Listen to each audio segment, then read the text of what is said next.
How about a feud with Sidney Powell? Another big figure in the league. I love me some feuds. Okay, well, so as Sidney Powell, former assistant US attorney, became one of the faces of the legal team, tensions unfolded with Rudy Giuliani.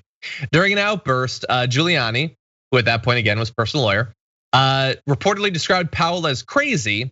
After Giuliani questioned some of Powell's more bizarre election theories, she snapped back at the former New York City mayor saying, quote, "I didn't come here to kiss your effing ring."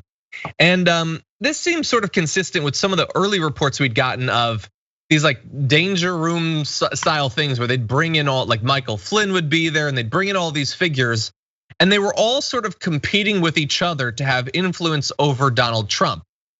They ostensibly all have the same goal, to keep him as president, but very different strategies. Sidney Powell was talking about releasing the Kraken and spreading more of the straight conspiracy theory stuff.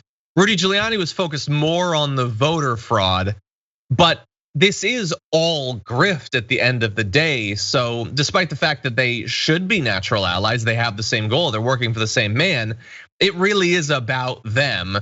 And so it seems natural that at some point it would, come to metaphoric blows.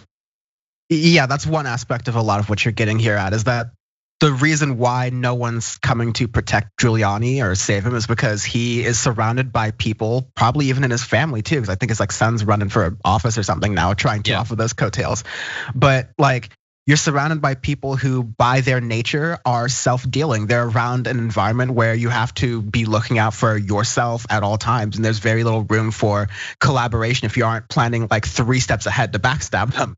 So of course no one's gonna help Rudy Giuliani, but like I'm kind of like laughing in the background here because I like to imagine like how Rudy Giuliani, how he went from being called America's mayor to now like having the demeanor of one of your like drunken uncles or someone older in your family at a dominoes game where they've had like 6 too many Modelo's to drink and they're just like completely bloviating. But this is like political strategy here. This is the same demeanor of like your drunken uncle playing dominoes at a family get together, but like this is like actual political strategy happening here.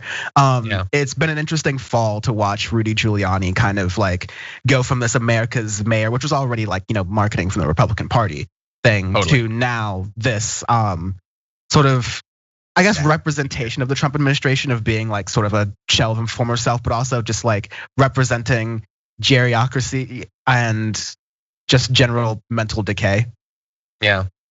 And like we pointed out, I think it was last week, in the end, like Trump won't even pay him for the legal services. Like he set up that disgusting garbage legal defense room and they won't pay him for it. And so he started crowdfunding and he got 100 donors. He wanted $5 million. And 100 people were like, I guess I'll help you a little bit. You were loyal for a bit.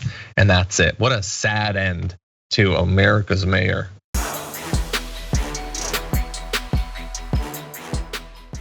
Check out the Damage Report podcast each day, wherever you get your podcasts, whether Pocket Casts or Stitcher or iTunes. You can join me as I give you the news and stories you want, with a range of co-hosts and interview guests jumping in on the fun each day. Again, that's the Damage Report, wherever you get your podcasts. And if you get them at iTunes, don't forget to rate and review. Sometimes I'll read them live on the show.